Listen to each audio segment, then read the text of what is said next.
Si Rentaro ay isang 16 anyos na delinkwenteng estudyante na may nakakatakot na itsura, nag-aaral sa isang eskwelahang puno rin ng kapwa niya pasaway. Pero biglang magbabago ang takbo ng buhay niya nang mahulog ang loob niya sa isang cute na babae mula sa katabing elite private school, isang lugar kung saan kinamumuhian ang mga tulad niya. Nagsisimula ang kwento sa dalawang delinkwente na kinorner ang tatlong high school student sa lungsod, sinisisi ang mga ito dahil umano'y nabangga sila. Sinubukan ng isang lalaking may pulang buhok na magpaliwanag na sila ang binangga, pero sinasadya lang pala ng mga delinkwente ang gulo dahil may galit sila sa matangkad na blonde na kaibigan ng grupo na si Rentaro, na nakapanakot daw sa junior nila. Agad na naintindihan ng redhead na si Yusami ang tinutukoy nila, kaya sinabi niyang kay Rentaro na lang sila makipag-usap kung may problema sila. Sakto namang dumating si Rentaro. Pagharap ng mga delinkwente sa kanya, natakot sila sa itsura niya. Pero simple lang ang tanong ni Rentaro kung ginugulo ba sila ng mga kaibigan niya para makahingi siya ng paumanhin. Imbes na sumagot, tumakbo agad ang dalawang delinkwente. Pagkatapos, hinarap ni Rentaro ang mga kaibigan niya at pinagsabihang tigilan na ang panggugulo sa iba, pero sumagot si Yusami at sinabing sila ang biktima. Idinagdag pa niya na kasalanan din ito ni Rentaro dahil tinakot nito ang junior ng mga delinkwente.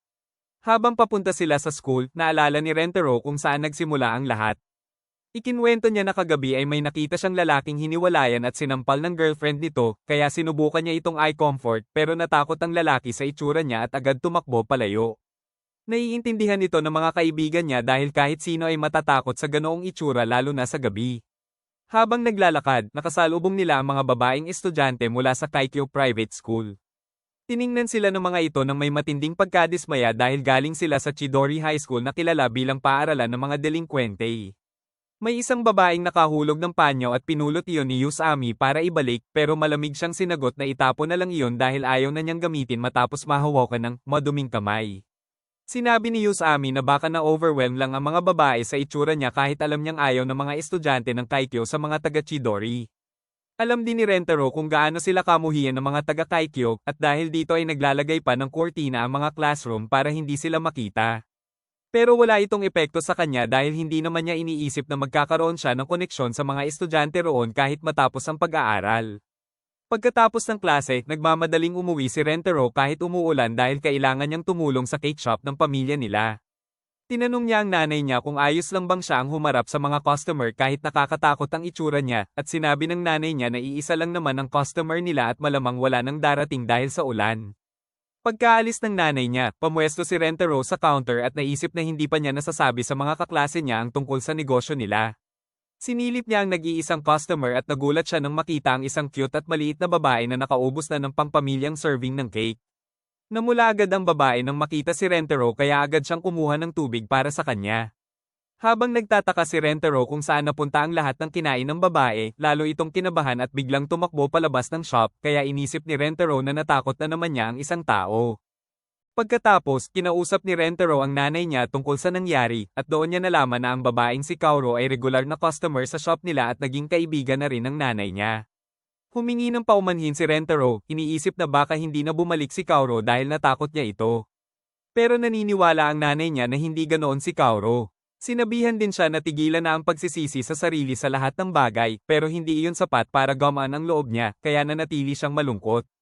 Kinabukasan, napansin ng mga kaibigan niya na may bumabagabag sa kanya at sinubukan siyang kausapin, pero sinabi lang niya na ayos lang siya at nagpanatili ng distansya. Nang gabing iyon, habang nagbabasa siya ng manga sa kwarto, biglang pumasok ang nanay niya at sinabi na nasa shop si Kaoru at gusto siyang makita. Bumaba agad si Rentaro para makipagkita at humingi ng paumanhin, pero natigilan siya nang si Kaoru mismo ang alok na ililibre siya ng isang slice ng cake. Hindi niya maintindihan ang nangyayari kahit magkatabi na silang nakaupo. Pagkatapos, humingi ng paumanhin si Kaoru dahil tumakbo siya kahapon nang makita siya. Sinabi niyang ituring na lang niya ang cake bilang kapalit ng paghingi niya ng sorry, pero napansin ni Rentaro na halos tumutulo ang laway nito habang nakatitig sa cake kaya sinabi niyang kainin na lang niya iyon. Hindi na napigilan ni Kaoru ang sarili at agad niyang kinain ang cake at matapos iyon ay muli siyang humingi ng paumanhin. Pagkatapos, nagpakilala siya at hiniling na magpakilala rin si Rentaro. Nagtaka si Rentaro kung bakit gustong makilala ng isang cute na tulad niya ang katulad niya, pero mahina nitong sinabi na ngayon ay alam na niya ang pangalan niya. Nagtanong si Rentaro kung ano ang ibig niyang sabihin, at nahihiyang ipinaliwanag ni Kaoru na madalas niya itong nakikitang tumutulong sa shop kaya naging interesado siya. Nagulat si Rentaro dahil hindi niya ito maalala, pero doon niya naintindihan na hindi siya tinakbuhan ni Kauro dahil sa takot. Nang tanungin niya ito, inamin ni Kauro na tumakbo siya dahil wala pang lalaking tumingin sa kanya ng ganoon at nahiya siya. Namula ulit si Kauro at hindi makapaniwala si Rentaro na may ibang emosyon pala na kayang idulot ng mukha niya bukod sa takot. Nang makita niyang namumula si Kauro, namula rin siya at nagpanik. Sinabi niyang madilim na at ihahatid na lang niya ito sa istasyon, pero sinabi ni Kauro na bibili pa siya ng cake at tumanggi sa alok dahil malapit lang naman. Umalis si Kauro at naiwan si Rentaro na tulala, pero bago tuluyang umalis ay lumingon ito at sinabi na hindi niya kailanman nakita si Rentaro na nakakatakot. Hindi nila napansin na pinapanood sila ng dalawang delinkwente kanina at nagpasya ang mga ito na maghiganti kay Rentaro sa pamamagitan ng pananakit kay Kauro. Samantala, umakyat si Rentaro sa kwarto niya at nagkulong sa likod ng pinto. Sa buong buhay niya, sanay siyang kinatatakutan ng mga tao, kaya ang marinig mula kay Kauro na hindi siya nakakatakot ay isang napakalaking bagay para sa kanya. Biglang binuksan ng nanay niya ang pinto at aksidenteng nataman siya sa ulo. Magrereklamo na sana siya, pero ipinakita ng nanay niya ang cake na kakabili lang ni Kauro. Sinabi nitong nakita niya yon sa labas habang nagsasara siya ng shop at pakiramdam niya ay may nangyaring masama kay Kauro. Agad tumakbo si Rentaro palabas para hanapin siya. Hindi niya alam na tin-order na pala ng dalawang delinkwente si Kauro sa isang madilim na eskinita at patuloy silang lumalapit habang kinakabahan itong pinapalaya sila. Habang naghahanap si Rentaro, unti-unti siyang kinakabahan dahil hindi niya makita si Kauro hanggang sa marinig niya ang boses ng mga delinkwente. Sinundan niya ito at nadatnan niyang tinatanong ng mga ito si Kauro kung nililigawan ba siya ni Rentaro. Tumanggi si Kauro at sinagot siya ng mga delinkwente na halata raw iyon dahil walang babaeng papatol sa isang nakakatakot na delinkwente tulad niya. Sinimulan nilang ikwento na matagal nang nakakatakot si Rentaro mula pa noong middle school at narinig nila sa mga dati nitong kaklase na hindi ito mabuting tao. Dinagdag pa nila na nag-aaral ito ngayon sa paaralan ng mga bobo at may mga sunod sonyerin pa roon. Tahimik lang na pinakinggan ni Rentaro ang lahat dahil hindi niya maitatanggi na puno ng mga delinkwente ang eskwelahan niya. Tinanggap niya na matagal na siyang tinitingnang nakakatakot at wala siyang magagawa para pigilan ang masasamang tsismis tungkol sa kanya. Pero sinabi ni Kauro sa mga delinkwente na hindi nakakatakot si Rentaro at hindi dapat ito husgahan base sa walang katotohanang usap-usapan. Tinanong niya kung sinubukan ba nilang kausapin ng maayos si Rentaro dahil mabait ito pero sinagot siya ng mga ito na wala namang saysay iyon. Sinabi ni Kauro na kung ayaw man nilang makipag-usap kay Rentaro ay ayos lang pero tigilan na nila ang paninira sa likod nito. Dahil dito ay nainis ang mga delinkwente at sinabi ng isa na wala na siyang pakialam sa paghihiganti kay Rentaro dahil uunahin niyang parusahan si Kauro. Bigla itong sumuntok kay Kauro pero agad sumugod si Rentaro para protektahan siya. Tinanggap niya ang suntok at tumama ang ulo niya sa metal na shutter dahil sa lakas ng impact. Nagsimulang damyugo ang ulo niya pero hinarap niya ang mga delinkwente at tinanong kung may kailangan ba ang mga ito sa kanya. Sapat na ang galit sa mga mata niya para matakot ang mga delinkwente at tumakbo palayo. Pagkatapos, agad lumapit si Kauro kay Rentaro at sinubok ang panasa ng dugo sa mukha niya. Paulit-ulit siyang humingi ng paumanhin, halatang nag-aalala at nasasaktan sa nangyari sa kanya, pero sinabi ni Rentaro na hindi niya kasalanan iyon. Kaya naman niyang iwasan ang suntok kung gusto niya, pero pinili niyang tanggapin iyon bilang kapalit ng hindi niya paniniwala sa sinabi ni Kauro na hindi siya nakakatakot.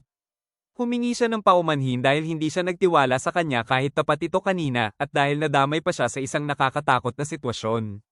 Bilang sagot, sinabi ni Kauro na hindi niya maintindihan kung bakit iniisip ng iba na nakakatakot ang isang taong kasing bait niya. Unti-unting gaman ang pakiramdam ni Rentaro, parang natutunaw ang lahat ng sakit mula sa mga taong humusga sa kanya dahil sa itsura niya. Hinatid niya si Kauro sa istasyon at sinabing mag-ingat ito. Nagpasalamat si Kauro sa pagliligtas niya, at habang paalis si Rentaro ay sumigaw ito na babalik siya sa shop at kakain silang magkasama ulit. Umuwi si Rentaro dala ang mga salitang iyon, habang si Kauro naman ay paulit-ulit na naaalala ang sandaling niyakap siya nito habang pinoprotektahan siya. Kinabukasan, maaga pumasok si Rentaro dahil hindi siya nakatulog kakaisip kung kailan niya ulit makikita si Kauro. Sa pagkabagot, napatingin siya sa building ng Kaikyo Private School at napansin niyang may nagbukas ng kurtina na ikinagulat niya dahil hindi iyon karaniwang nangyayari. Pero nang makita niya ang mukha ni Kauro sa bintana, bigla siyang nataranta at agad isinara ang kurtina ng sarili nilang classroom, na pagtantong taga-Kaikyo pala siya, ang eskwelahang galit sa mga tulad niya. Maya-maya, pumasok si Yusami sa classroom na mukhang inis na inis. Nagtanong si Rentaro kung ano ang nangyari, at nagreklamo si Yusami na ang mga babaeng taga-Kaikyo ang dahilan. Sinabi niyang kanina pa siya tinititigan ng masama mula bahay hanggang school at ngayong araw ay hindi na niya napigilan ang sarili at pinatulan niya rin ang mga ito. Sinabi ni Usami na hindi naman talaga niya gustong pumasok sa Chidori High pero biglang dumating ang iba pa nilang kaibigan na sina Soko at Ai at sinabi nilang wala namang ibang eskwelahang tatanggap sa kanya dahil sa kabobohan niya. Sumang-ayon sila kay Usami na hindi nila gusto ang mga babae sa Kaikyo pero yun ay dahil galit ang mga ito sa kanila ng walang dahilan. Habang patuloy silang nag-uusap tungkol sa Kaikyo, tuluyang nawawala sa isip si Rentaro. Napansin ng mga kaibigan niya ang sugat niya at pinag-usapan ito pero hindi siya nakikinig. Nang tanungin nila kung siya ba ang nagsara ng kurtina, bigla siyang natauhan. Naalala niyang nakalimutan niyang ibalik iyon sa dati pero hindi naman iyon pinansin ng mga kaibigan niya. Sinabi pa nila na malamang ay naiinis lang siya habang nakatingin sa building ng Kaikyo. Dahil doon, biglang tumayo si Rentaro at malakas na sinabi na isinara lang niya ang bintana dahil masyadong maliwanag ang araw. Nagulat ang mga kaibigan niya sa reaksyon niya at napansin ni Soko na may tinatago si Rentaro dahil kadalasan ay gusto nito ang sikat ng araw at init. Nagsimula ang klase pero hindi pa rin mawala sa isip ni Rentaro si Kaoru. Naalala niya kung gaano ito nagulat nang makita siya sa bintana at naisip niyang bastos ang ginawa niyang pagsara ng kurtina. Iniisip niya kung babalik pa ba si Kaoru sa shop matapos malaman ang totoo tungkol sa kanya, pero pakiramdam niya mas mabuti na rin iyon dahil hindi naman makikipag-ugnayan ng isang babaeng taga-Kaikyo sa isang tulad niya mula sa Chidori. Pagkatapos ng klase, niyaya siya ni Usami na sumama sa kanila. Nang masiguro niyang hindi siya kailangan ng nanay niya sa shop, pumayag si Rentaro na sumama sa mga kaibigan niya. Lumabas sila habang pinag-uusapan ng plano pero bigla silang napahinto nang makita ang malaking kumpol ng tao sa gate ng school. Lumapit sila para malaman kung ano ang nangyayari at may nagsabing may isang babaeng taga-Kaikyo na naghihintay sa labas. Sumilip si Rentaro at nang makita niya si Kaoru, bigla siyang nataranta. Iniisip niya kung bakit ito nandoon pero biglang lumapit si Usami para komprontahin ito. Dahil inis na inis siya sa mga taga-Kaikyo, sinigawan niya si Kaoru at tinanong kung ano ang pakay nito. Medyo natakot si Kaoru pero sinabi nitong may hinihintay lang siya na lalo pang ikinagalit ni Usami. Agad namang pumagitna si Rentaro at hinayla si Usami palayo sa hood nito para hindi na matakot si Kaoru. Humingi siya ng paumanhin sa asal ng kaibigan niya at sinabi ni Kaoru na ayos lang. Samantala, nagdrama si Usami at nagreklamo na may babaeng taga-Kaikyo na naghihintay ng isang taga-Chidori at nauwi pa ito sa pag-iyak dahil sa selos. Natuwa si Rentaro na hindi naintindihan ng kaibigan niya na siya ang hinihintay ni Kaoru. Pero biglang dumating ang dalawang kaibigan ni Kaoru at hinayla siya pabalik. Tinulak nila si Usami habang sinasabihan si Kaoru na bumalik na sa kanila dahil baka mahawa pa ito sa kabobohan ng mga taga-Chidori. Marami ring taga-Kaikyo ang nanunood dahil bihira ang ganitong eksena. Hinayla nila si Kaoru pabalik sa school nila at hindi pinakinggan ang paliwanag nito. Sinubukan silang pigilan ni Usami at pinahingi ng sorry dahil nabangga siya, pero tinabig lang ang kamay niya at tiningnan siya na parang maruming peste. Dinala nila si Kaoru palayo pero paulit-ulit itong lumilingon kay Rentaro na hindi rin maalis ang tingin sa kanya. Pagkatapos nito, pumunta ang mga lalaki sa palengke at mas lalo pang nainis si Usami. Samantala, iniisip ni Rentaro kung siya nga ba talaga ang pakay ni Kaoru. Nalilito siya pero masaya rin sa ideyang iyon. Nang lingunin siya ng mga kaibigan niya, sinabi nilang mas lalo siyang mukhang nakakatakot ngayon. Maya-maya, nakarating sila sa isang karaoke place. Habang kumakanta si Usami, pumipili naman si Rentaro ng kanta, pero napansin ni Soko na matagal na itong tulala kaya tinanong niya kung may nangyari ba kamakailan. Biglang nakaramdam ng kaba at konsensya si Rentaro habang nakatingin sa kanya ang mga kaibigan niya at iniisip niya kung sasabihin ba niya ang tungkol kay Kaoru o itatago na lang. Naisip niyang baka husgahan siya ng mga ito dahil malapit siya sa isang babaeng taga-Kaikyo, kaya pinili niyang itago ang lahat at sinabing ayos lang siya. Pinaniwalaan siya ni Usami at Ai, pero lalo namang nagduda si Soko. Pagkatapos, umuwi si Rentaro at nagulat nang makita na bukas pa ang cake shop kahit lampas na sa oras ng pagsasara. Pagpasok niya, nakita niya si Kaoru na naghihintay at mukhang kinakabahan na harapin siya. Lalo ring kinabahan si Rentaro at tinanong kung bakit nandoon pa ito sa ganong oras. Biglang humingi ng paumanhin si Kaoru dahil sa nangyari kanina at sinabi na minamaliit niya ang galit ng dalawang paaralan sa isa't isa. Sinabi ni Rentaro na wala naman iyon sa kanya. Sakto namang lumabas ang nanay niya at pinagalitan siya dahil hindi man lang siya nag-iwan ng mensahe na may late siya. Sinabi rin nito na kanina pa naghihintay si Kaoru nang hindi alam kung kailan siya babalik na ikinagulat ni Rentaro. Inalok ng nanay niya si Kaoru na magstay pa para ipagbalot siya ng natitirang cake. Sinabi ni Kaoru na busog na siya, pero biglang umungol ang tiyan niya na parang gutom pa, kaya napatawa sina Rentaro at ang nanay niya. Napahiya si Kaoru, pero tinanong siya ni Rentaro kung gusto niyang kumain ng cake kasama siya. Pumayag si Kaoru na magstay, at napansin ni Rentaro na pinakamasaya ito kapag kumakain. Muli siyang humingi ng paumanhin tungkol sa nangyari kanina, pero sinabi ni Rentaro na hindi iyon malaking bagay. Tinanong niya kung bakit pa ito pumunta, at sumagot si Kaoru na gusto niya siyang makita. Napatalo ng puso ni Rentaro sa narinig at humingi siya ng paumanhin sa asal ni Usami. Nasabi niya rin na medyo nahuli siya sa paglabas para pigilan ito dahil natuwa siyang makita si Kaoru, pero agad siyang nahiya sa sinabi niya. Sinubukan niyang bawiin ang sinabi, pero mabilis na tumutol si Kaoru at sinabi na hindi niya papayagan yon, kaya lalo silang nagkahiyaan at hindi makatingin sa isa't isa. Tahimik silang kumain habang sinabi ni Rentaro na akala niya ay hindi na babalik si Kaoru sa shop. Biglang nag-iba ang mukha ni Kaoru at tinanong kung bakit niya naisip yon. Sumagot si Rentaro na natural lang isipin yon dahil magkaaway ang mga paaralan nila at baka ayaw na nitong makihalubilo sa kanya. Nalungkot si Kaoru sa narinig at sinabi na masaya pa nga siya nang malaman niyang taga Chidori High si Rentaro. Hindi makapaniwala si Rentaro sa sinabi niya. Bigla na lang tumayo si Kaoru para umalis. Tinawag siya ni Rentaro at lumingon ito sa may pintuan, sinabing nang malaman niyang taga Chidori siya ay naisip niyang mas madalas niya itong makikita at mas makikilala pa. Halatang malungkot siya habang sinasabi iyon at agad na umalis sa shop. Naiwan si Rentaro na naguguluhan at iniisip kung bakit biglang nalungkot si Kaoru. Dumating ang nanay niya at tinanong kung nakaalis na ba si Kaoru. Pagharap niya rito, napaatras pa ito sa sobrang bangis ng itsura niya. Agad siyang hinayla papunta sa sala para alamin ang nangyari, at binatukan siya ng malakas na pitik sa noo habang sinasabing dapat hinabol niya si Kaoru nang umalis ito. Sinabihan siya ng nanay niya na habulin agad si Kaoru para masigurong makauwi ito ng ligtas, pero natigilan si Rentaro dahil sa dami ng iniisip. Tinanong niya ang nanay niya kung ano ang ibig sabihin ni Kaoru nang sabihing masaya itong makilala siya, at nainis ang nanay niya sa hindi niya pag-intindi sa malinaw na pahiwatig. Tinanong pa niya kung bakit gugustuhin ni Kaoru na makilala siya kahit taga-Kaikyo ito, at doon tuluyang nainis ang nanay niya. Sinabi nito na buong buhay niyang kinaiinisan na hinuhusgahan siya base sa itsura niya, pero ngayon ay siya naman ang gumagawa nito kay Kaoru. Ipinaalala rin nito na hindi nagbago ang pakikitungo ni Kaoru sa kanya kahit nalaman nitong taga Chidori siya, samantalang siya ay paulit-ulit na binabanggit ang pinanggalingang eskwelahan ni Kaoru. Doon tuluyang na-realize ni Rentaro ang pagkakamali niya at sinuntok ang sarili sa sobrang inis sa sarili. Kinabukasan, habang papasok si Kaoru sa school at malungkot pa rin dahil sa nangyari kagabi, nagulat siya nang makita si Rentaro na naghihintay sa gate. Tinanong niya kung ano ang ginagawa nito roon, at agad itong humingi ng paumanhin dahil nasaktan niya ang damdamin niya kahapon. Lalong nahiya si Kaoru sa narinig at nakaramdam ng kaba na pinaghirapan pa siyang hanapin. Sinabi ni Rentaro na kasalanan niya ang lahat. Sinabi ni Kaoru na napakabait niya, kaya nagpa siya si Rentaro na maging tapat dahil naging tapat din ito sa kanya.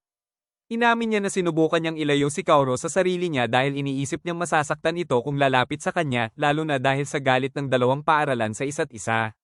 Pero sinabi rin niyang hindi na niya yon uunahin at mas pipiliin niyang unawain si Kaoru bilang tao. Natuwa si Kaoru sa narinig at sinabi na ayos na siya. Idinagdag niya na hindi na mahalaga ang mga eskwelahan at pinanggalingan nila dahil gusto niyang mas makilala si Rentaro. Nagpalitan sila ng numero at nagpatuloy sa pagte-text habang papunta sa kani-kanilang klase.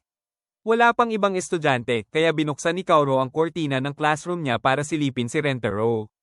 Nang makita niya ito, napatalon siya sa saya, at si Rentaro naman ay nakaramdam ng matinding kagustuhan na mas mapalapit pa at makilala siya.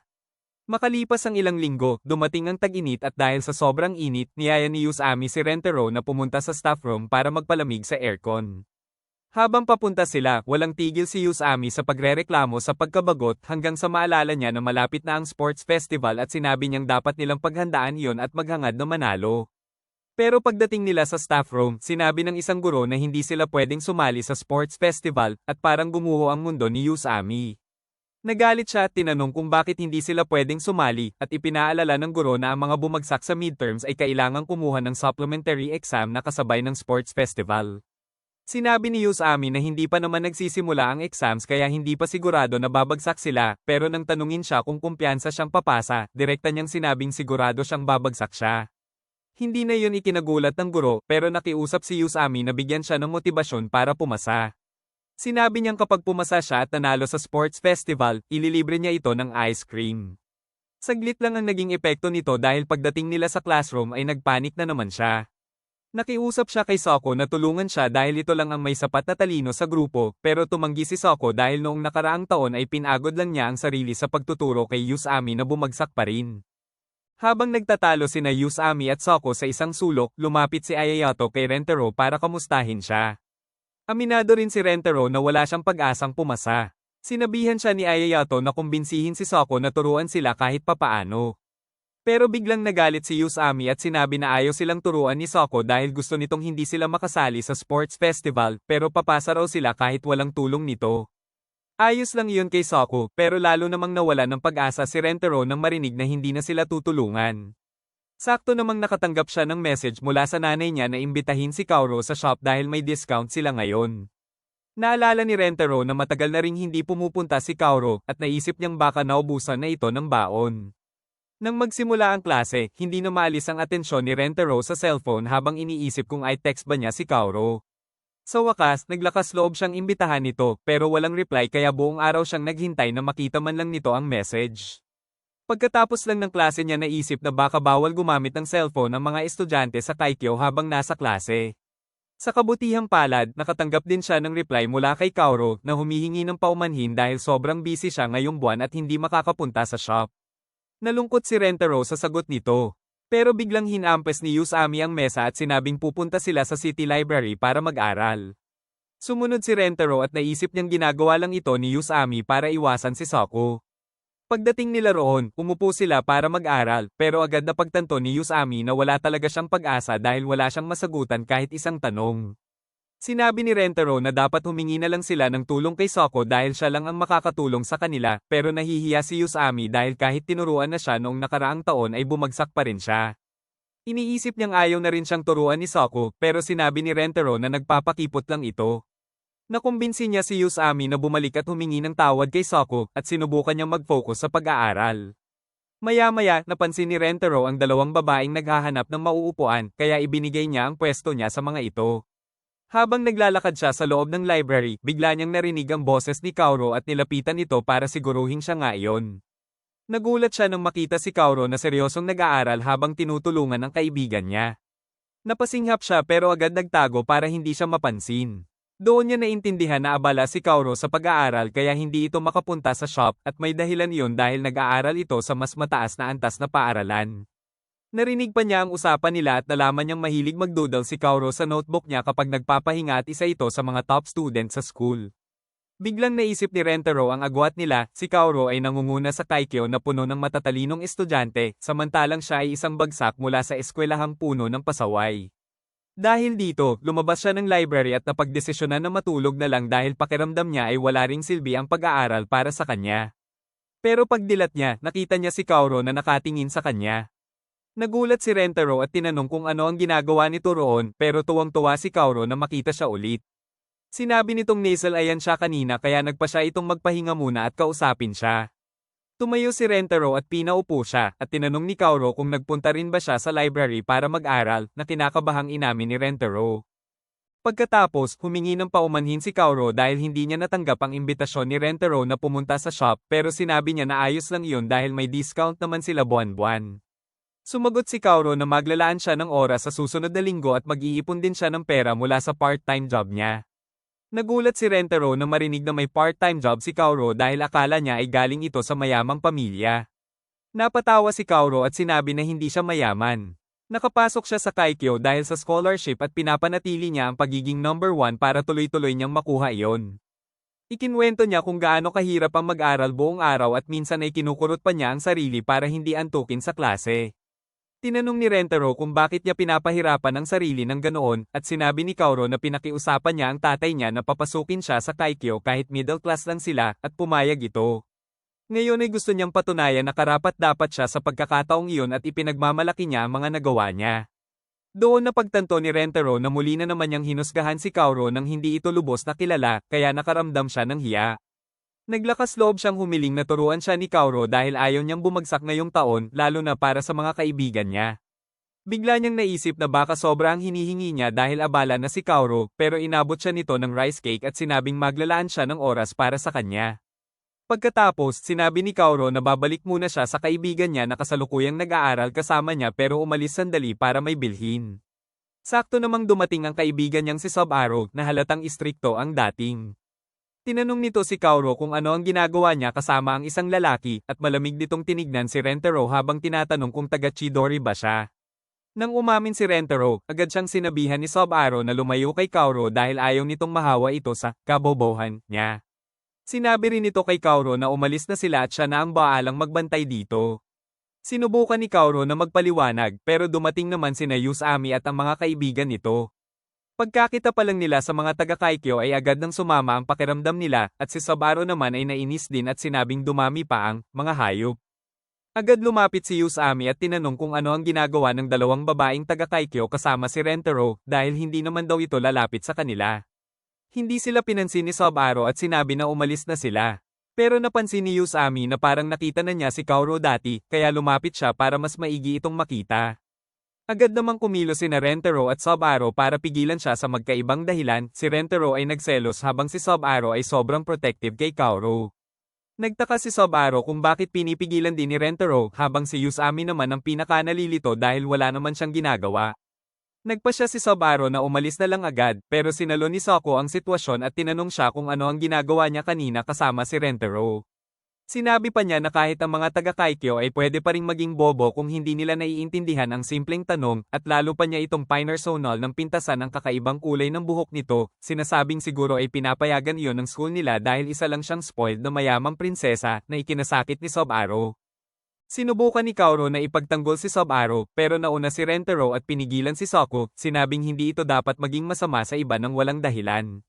Ipinaalala rin niya sa mga kaibigan niya na si Kaoru ang babaeng naghihintay sa labas ng school nila noong nakaraan at nakita rin niya ito sa library. Sinabi niyang siya ang lumapit para humingi ng paumanhin dahil natakot niya ito noon kaya hindi kasalanan ni Kaoru kung bakit sila magkasama. Biglang naalala yon ng mga lalaki at sinabi ni Ayayato kay Usami na siya nga ang talagang nakatakot kay Kaoru. Agad namang lumapit si Usami kay Kaoru dahilan para maging overprotective ulit si Sub-Aro. Pero nagulat sila nang humingi ng paumanhin si Usami kay Kaoru dahil sa pagiging bastos niya kanina dahil lang taga-Kaikyo ito. Bilang sagot, yumuko si Kaoru at humingi rin ng paumanhin sa nangyari noon na ikinataranta ni Sub-Aro dahil ayaw niyang may makakita na isang taga-Kaikyo ang humihingi ng sorry sa taga-Chidori. Hiniling pa ni Kaoru kay Sub-Aro na mag-sorry rin dahil naging bastos ito kanina, pero hindi pumayag si Sub-Aro dahil sa pride nito at basta na lang umalis. Muling humingi ng paumanhin si Kaoru at agad na hinabol ang kaibigan. Naiwan sina Usami at ang iba na naguguluhan sa ugali ng mga taga-Kaikyo. Iniisip nila na masama si Sub-Aro pero nasa panig nila si Soko na nakapagpahupa ng sitwasyon.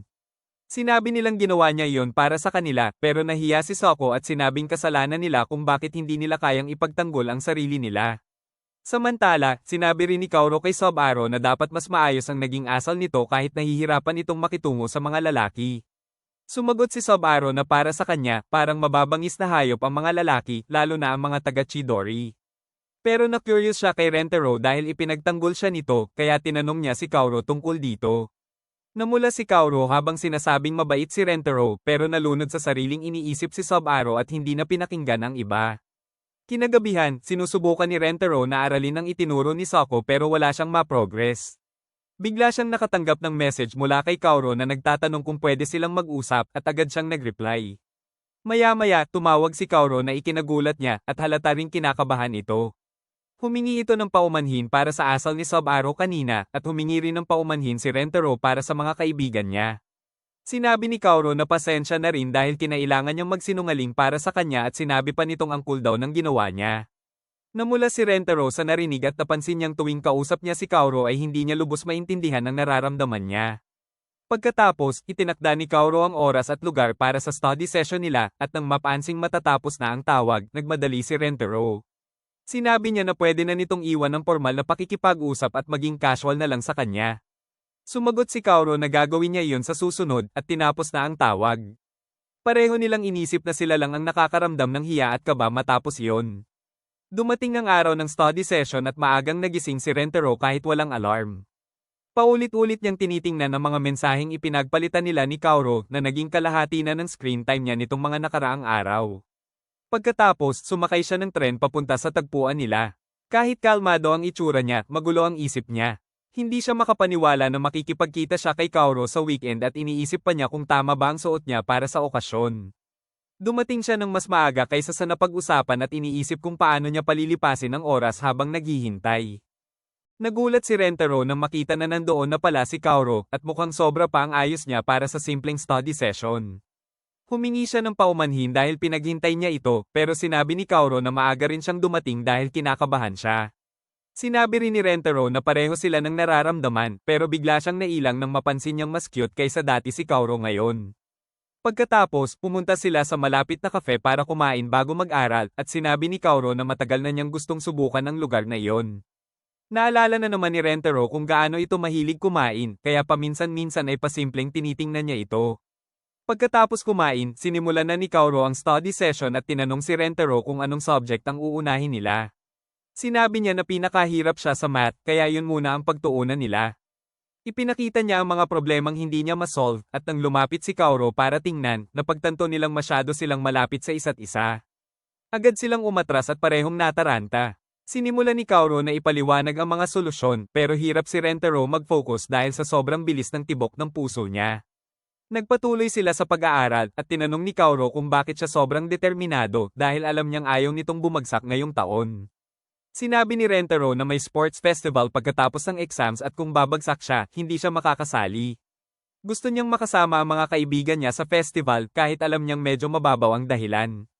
Pero sinabi ni Kauro na hindi iyon mababaw at napansin niyang mahal na mahal ni Rentaro ang mga kaibigan niya. Halos may buga ni Rentaro ang iniinom niyang tubig sa narinig at sinabi niyang hindi naman niya sasabihing mahal niya ang mga moron na yon. Pero inisip ni Kauro na nahihiya lang siya. Ikinwento naman niya na mahal niya rin ang mga kaibigan niya lalo na si Sub-Aro na matagal na niyang kasama mula pagkabata. Ipinaliwanag niya na may issue si Sub-Aro sa mga lalaki kaya ganoon ang ugali nito pero sa totoo lang ay mabait ito. Nagpasalamat siya kay Rentaro dahil hindi siya hinusgahan noong una silang magkita na ikinagaan ng loob ni Rentaro. Nagpatuloy sila sa pag-aaral hanggang dumating ang gabi. Bago sila maghiwalay, nagpasalamat si Rentaro kay Kauro sa tulong nito. Pero may sorpresa pa si Kauro, binigyan niya siya ng notebook na may study plan at mga importanteng tanong na posibleng lumabas sa exam. Nagulat si Rentaro at sinabi na hindi niya kailangan gawin iyon lalo na at may sarili rin itong exams na dapat isipin. Pero sinabi ni Kauro na ayos lang at ginawa niya iyon dahil gusto niyang makapasa si Rentaro. Hiniling niya na mag-enjoy ito sa sports festival kasama ang mga kaibigan niya at ikwento sa kanya ang mga mangyayari roon. Umalis si Kauro pagkatapos noon at nakaramdam si Rentaro ng kumpiyansa na hindi na siya babagsak dahil sa tulong nito. Pero habang pauwi siya, bigla siyang hinayla mula sa likod. Paglingon niya, si Sub-Aro pala yon. Sinabi nito na kailangan nilang mag-usap kaya sumama si Rentaro sa kanya sa isang cafe. Doon, tahimik lang si Sub-Aro habang umiinom ng kape at naguguluhan si Rentaro kung ano ang kailangan nito sa kanya. Bigla siyang tinanong ni Sub-Aro kung boyfriend ba siya ni Kauro at sa gulat ni Rentaro ay naibugan niya ang kape sa kamay niya. Inabot siya ni Sub-Aro ng panyo para panasan ito at tinanggap niya iyon kahit hindi niya maintindihan kung bakit kakaiba ang ugali nito kumpara noong una silang magkita. Pagkatapos, nagpakilala sila sa isa't isa at inulit ni Sub-Aro ang tanong kung boyfriend ba siya ni Kauro. Napahiya si Rentaro at agad niyang sinabi na hindi sila ni Kauro magka-date. Tinanong siya ni Sub-Aro kung paano niya ilalarawan ang relasyon nila pero natigilan siya dahil hindi niya rin sigurado kung matatawag na bang magkaibigan ang meron sila. Tinanong pa siya ni Sub-Aro kung kailan lang sila nagkakilala at nang sumagot siya na kamakailan lang, sinabi nito na dapat itigil na niya ang pakikipagkita kay Kauro pagkatapos ng araw na iyon. Nagulat si Rentaro at tinanong kung dahil ba yon sa pagiging taga-Chidori niya. Sumagot si Sub-Aro na oo, at sinabi ni Rentaro na kahit magkaaway ang mga eskwelahan nila, wala itong kinalaman sa kung sino siya bilang tao. Sinabi ni Sub-Aro na naniniwala siya sa kanya at alam niyang hindi siya masamang tao. Humingi siya ng paumanhin sa mga nasabi niya sa kanya at sa mga kaibigan niya sa library, pero inamin niyang hindi niya mapigilan ang sarili dahil ayaw niya sa mga lalaki. Idinagdag pa niya na mas malala pa ang tingin ng mga guro sa Kaikyo sa Chidori kumpara sa mga estudyante. Kapag nalaman nilang ang top student na si Kauro ay nakikipaglapit sa isang lalaki mula Chidori, maaaring gumawa sila ng mga bagay na masama at walang katuturan. Kaya ayaw niyang masangkot pa si Rentaro kay Kauro. Bigla namang may batang pumasok sa kafe kasama ang nanay niya at nadapa malapit sa mesa nila. Sabay na tumayo sina Rentaro at Sub-Aro para tulungan siya, pero si Sub-Aro ang nauna dahil mas malapit siya. Tinulungan niya ang bata at ibinalik ang laruan nito, at biglang sinabi ng bata na maganda raw ang kulay ng buhok niya. Nang umalis ang bata, sinabi ni Subaru kay Rentaro na ganoon din ang sinabi ni Kaoru tungkol sa buhok niya noong una silang nagkita. Naalala niya kung paano siya binubuli noon dahil sa kakaibang kulay ng buhok niya, hanggang sa isang araw ay iniligtas siya ni Kaoru at sinabi nitong maganda ang buhok niya, kaya mula noon ay naging kaibigan at hero na niya ito. Ngayon, gusto niyang protektahan si Kaoru. Bigla siyang sumabog sa emosyon at sinabihan si Rentaro na wala itong alam sa pinagdaanan ni Kaoru at sa hirap na tiniis nito para makarating sa kinalalagyan niya ngayon. Ayaw niyang masira ang lahat ng iyon dahil lang naging mabait si Kaoru sa isang lalaki mula Chidori. Alam niyang hindi ito tama at maaaring hindi siya patawarin ni Kaoru, pero gusto pa rin niyang protektahan ang kasalukuyang kaligayahan nito. Muli niyang nakiusap kay Rentaro na lumayo kay Kaoru.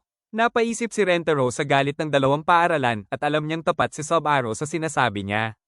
Pero biglang pumasok sa isip niya ang mukha ni Kaoru na nakangiti habang sinasabi na gusto lang niya siyang makilala pa. Humingi ng paumanhin si Rentaro at sinabing hindi niya magagawa ang hinihiling nito.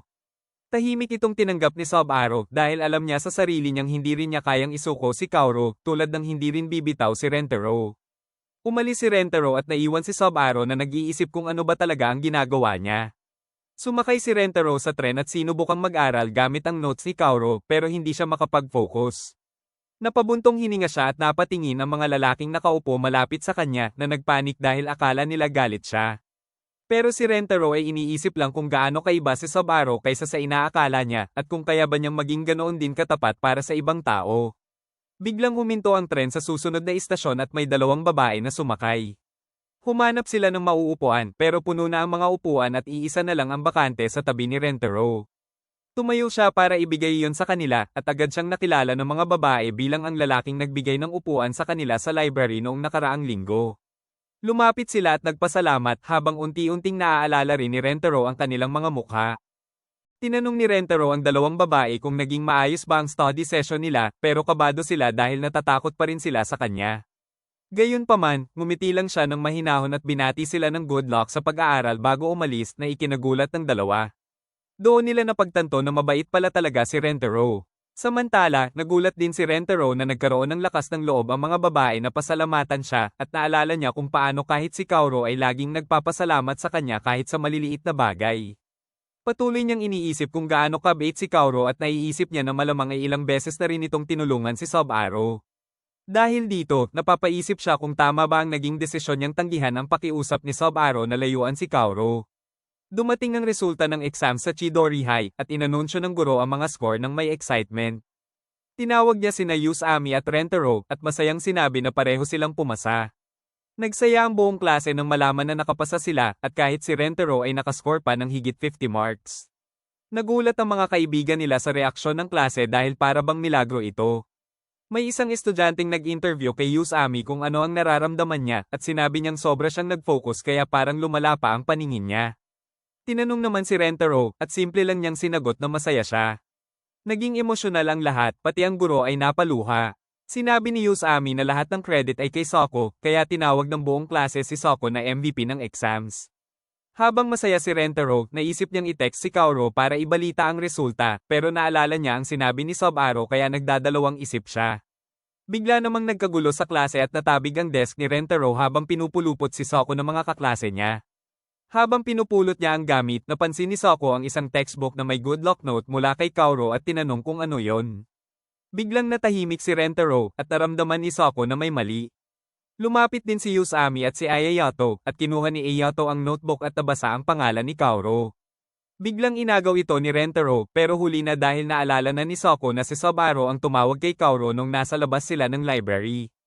Tinanong niya si Rentaro kung bakit may note siya mula kay Kaoru dahil noong araw na iyon sinabi niyang nagkataon lang silang nagkita at humingi lang siya ng paumanhin.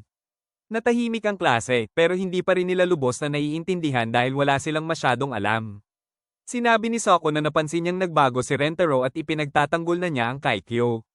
Hiniling niyang sabihin na nito ang totoo pero humingi lang ng paumanhin si Rentaro at sinabing ayaw niyang pag-usapan iyon. Nasaktan si Soko at muntik na siyang tawaging traidor pero dumating ang guro at pinatigil sila. Inutos ng guro na linisin ang kalat at doon natigil ang usapan. Tinulungan din ni Usami na pakalmayan si Soko at hinayla siya palayo habang humingi ng paumanhin si Rentaro kay Ayayato sa nangyari kanina. Kinagabihan, habang pauwi si Rentaro, napagtanto niya na nagkamali siya sa pagkakalagay ng notes ni Kaoru sa mga libro niya. Naalala niya na dapat niyang pasalamatan si Kaoru, kaya agad niya itong tinext. Nagulat si Kaoru habang nag-aaral nang matanggap ang message at natuwa siya nang malaman na pumasa si Rentaro na may maayos na marka. Binati ni Kaoru si Rentaro at sinabing mag-enjoy siya sa sports festival kasama ang mga kaibigan niya pero hindi siya nakasagot dahil pumasok sa isip niya ang sinabi ni Subaru.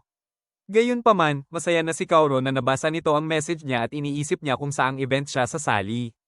Kinabukasan sa school, nahihirapan sina Usami at Ai dahil mukhang may malamig na tensyon sa pagitan ni Rentaro at Soko. Iniisip ni Usami na si Soko ang may kasalanan dahil siya ang nakipag-away noon, kaya ngayon naman si Rentaro ang susunod na apektado. Pero pinaalala ni Ayato na si Rentaro ang pumagitna noon para ayusin ang gulo, kaya siya rin dapat ang gumawa ng paraan ngayon. Dahil dito, kinakabahan si Usami pero sinubukan niyang imbitahan sina Rentaro at Soko na mag-practice sa baseball nets, pero pareho silang tumanggi dahil may sarili silang plano. Doon tuluyang nawalan ng confidence si Usami at sinabi niyang mukhang hindi na sila magsasaya ng sabay sa sports festival. Pagkatapos ng klase, pauwi na si Soko nang bigla siyang hinarang ni Ai at Ayato, sinasabing kailangan nilang pag-usapan kung ano talaga ang nasa isip niya. Sinabi ni Soko na naiinis lang siya at umalis, pero sinundan pa rin siya ng dalawa. Tinanong siya ni Ayato kung galit ba siya dahil nakikipaglapit si Rentaro sa Kaikyo, pero sinabi ni Soko na hindi iyon ang problema. Ang bumabagabag sa kanya ay hindi siya pinagkakatiwalaan ni Rentaro. Nagulat ang dalawa, at pabiro pang sinabi ni Usami na hindi niya alam na may emosyon pala ang emo icon ng grupo. Humingi ng paumanhin si Soko sa pagiging malamig niya palagi na mas lalo pang ikinagulat nila. Sinabi niya na si Rentaro ang dahilan kung bakit siya nakasabay sa magulong vibe ng Chidori, kaya gusto niya lang itong tulungan kung may pinagdadaanan ito. Sumagot si Usami na madalas gumawa si Rentaro ng mga bagay na hindi niya napapansin na nakakatulong sa iba, kaya hindi niya rin nauunawaan kung ano talaga ang nararamdaman ni Soko. Ipinaalala rin ni Ayato na sinabi ni Rentaro na ayaw niyang pag-usapan ang isyo, hindi na sinabing wala itong problema, kaya senyales iyon na may pagbabago sa kanya. Sinabi niya na natutuwa siya dahil kahit papaano ay hindi na tinatago ni Rentaro na may bumabagabag sa kanya. Dagdag pa niya, hihintayin na lang nila na siya mismo ang magsabi kapag handa na ito, at manatili silang magkaibigan gaya ng dati. Samantala, nagtatrabaho si Rentaro sa cafe kasama ang nanay niya, na tinanong siya kung bakit mukhang malungkot siya. Sinabi niyang wala lang, pero hula ng nanay niya ay bumagsak na naman siya sa exam. Nang sabihin niyang pumasa siya sa lahat ng subject, nagulat ang nanay niya at tinanong kung nandaya ba siya. Nainis si Rentaro, at tinanong naman siya kung ano ang highest score niya. Sinabi niyang 50 at lalo pang nagulat ang nanay niya na parang tumalon ang puso niya sa narinig. Biglang pumasok si Kaoru bilang customer at agad siyang binati ng nanay ni Rentaro. Si Rentaro naman ay agad nagtago sa likod ng counter, hindi alam kung paano siya haharap sa kanya.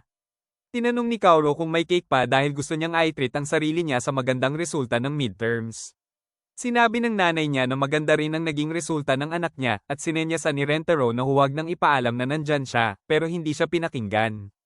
Hinayla siya ng nanay niya at sinabi kay Kaoru na si Rentaro ay pumasa rin sa exams niya. Nahiya si Kaoru habang nakatingin sa kanya at si Rentaro naman ay sobrang embarrassed dahil ayaw niyang mabuking. Tinawag siya ng nanay niya na idiot sandwich dahil hindi niya napansin na nagtago siya sa likod ng transparent na salamin.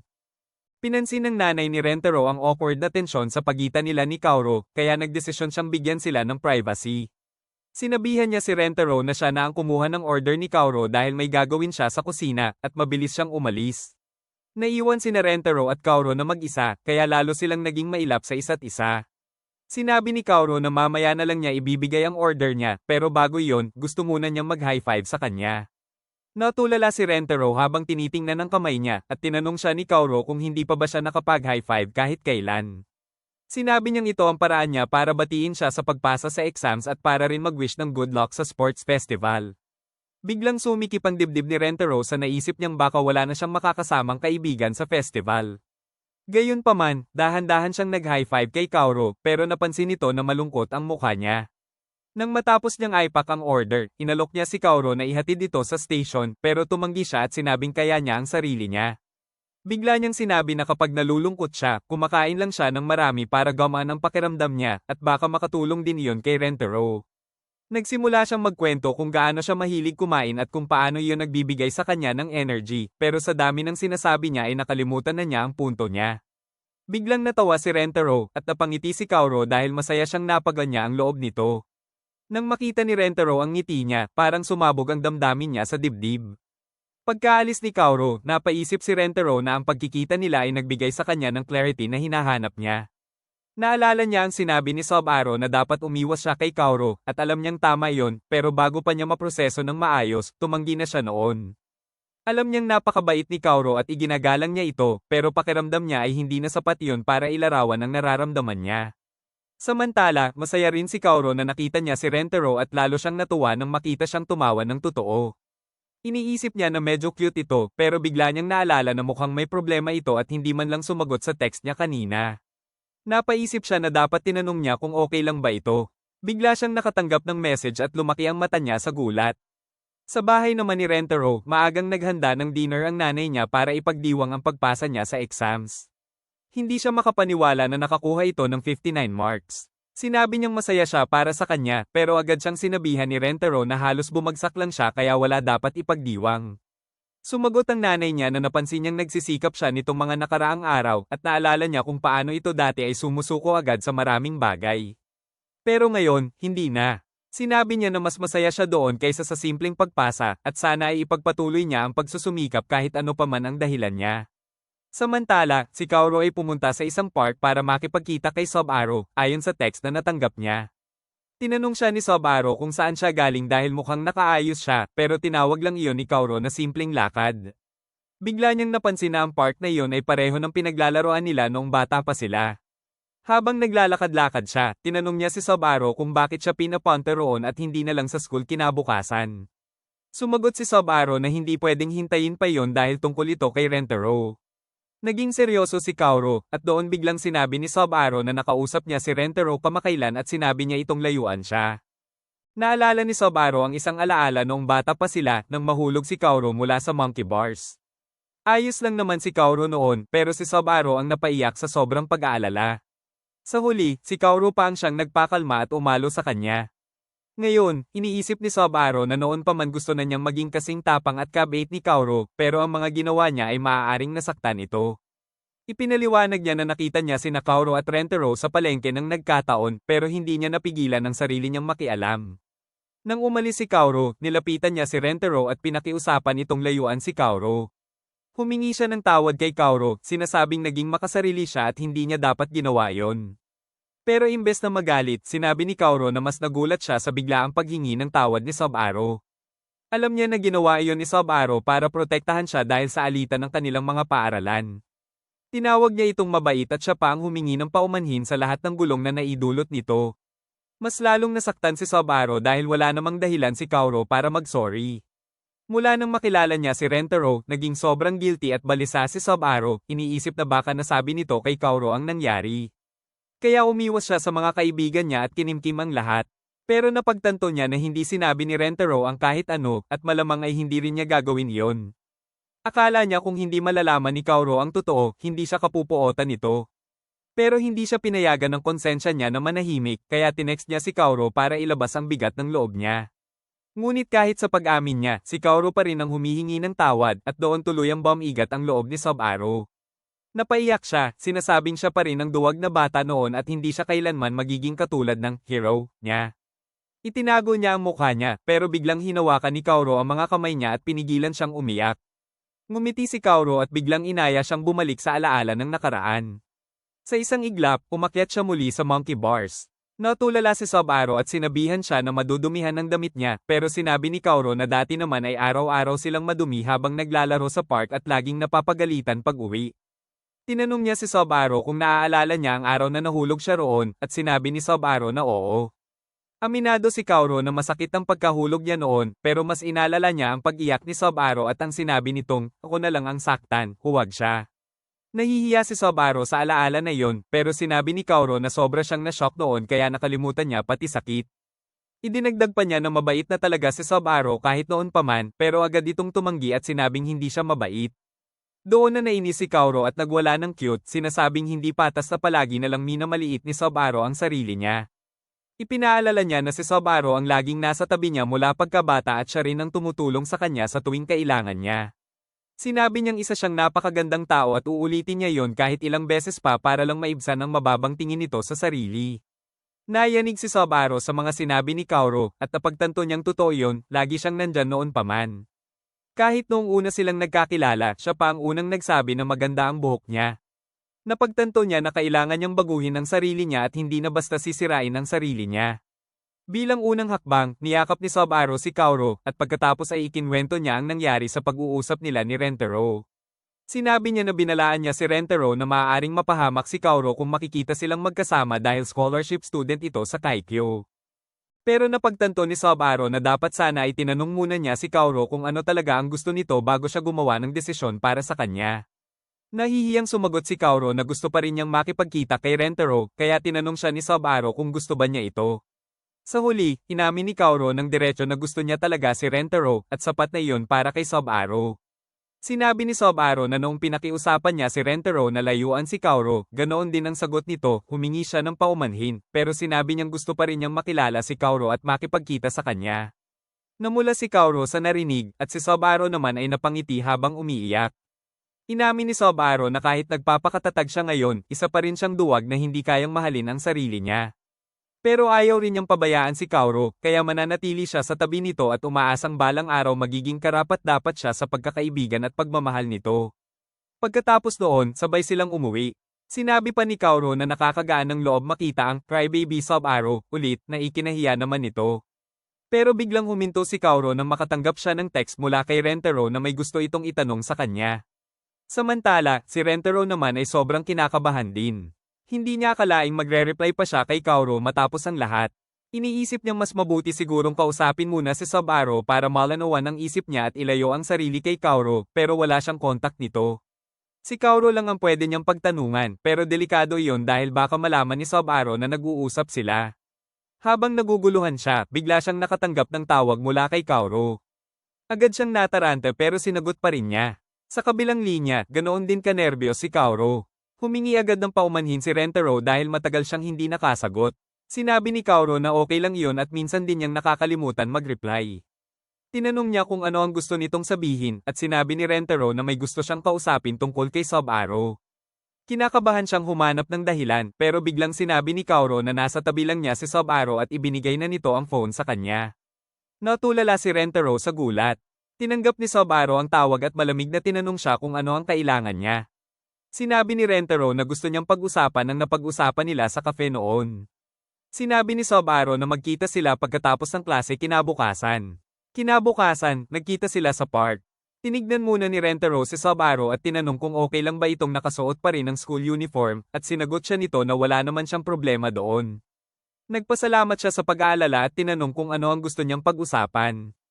Tinanong ni Rentaro kung ano ang kailangan niyang gawin para makuha ang pagtanggap ni Subaru at para makasama pa rin si Kaoru.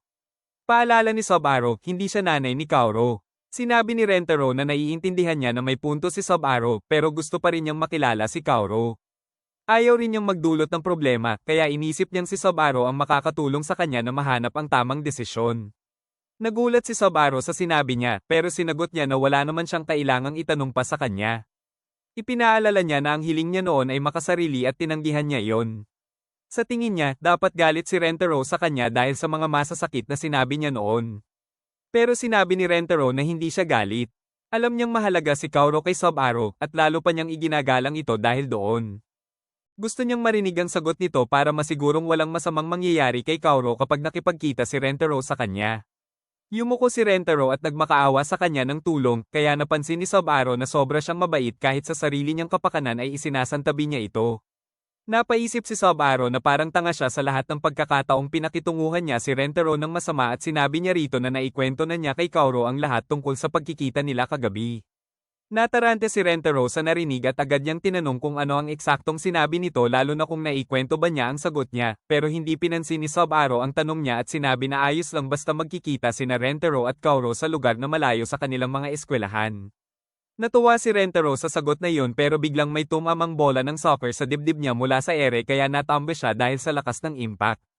May dumating na lalaki na tumakbo para mag-sorry at ito rin ang lalaking nakilala nila sa cafe noon at nakilala niya sina Rentaro at Sub-Aro. Sabi niya mukhang sobrang close nila dahil 2 beses na niya silang nakitang magkasama kaya agad sinabi ni na Rentaro at Sub-Aro na hindi sila magkaibigan pero hindi siya naniwala at sinabing mukhang magkaibigan sila. Tinawag siya ng mga kaibigan niya kaya tumakbo siya pabalik at naiwan sina Rentaro at Sub-Aro na naguguluhan at parehong umami na malayo pa sila sa pagiging magkaibigan. Pero naisip ni Sub-Aro na balang araw kapag natutunan na niyang mahalin ang sarili niya ay gusto niyang maging kaibigan si Rentaro. Nagulat si Rentaro at umatras paatras habang gumagapang at tinanong kung paano nito maisip na maging magkaibigan sila gayong taga Chidori siya pero sinabi ni Sub-Aro na wala itong pagkakaiba. Mas lalong nagulat si Rentaro at tinanong kung may nangyari ba pero ngumiti lang si Sub-Aro at sinabing sikreto iyon. Kinagabihan, nakahiga si Rentaro sa kanyang kama at napansin niyang tahimik na ang group chat nila sa WhatsApp at alam niyang kasalanan niya dahil may tinatago siyang sekreto sa mga kaibigan niya. Habang nalulugmok siya sa sarili niyang iniisip, may message si Kaoru na tinatanong kung nagkita ba sila ni Sub-Aro.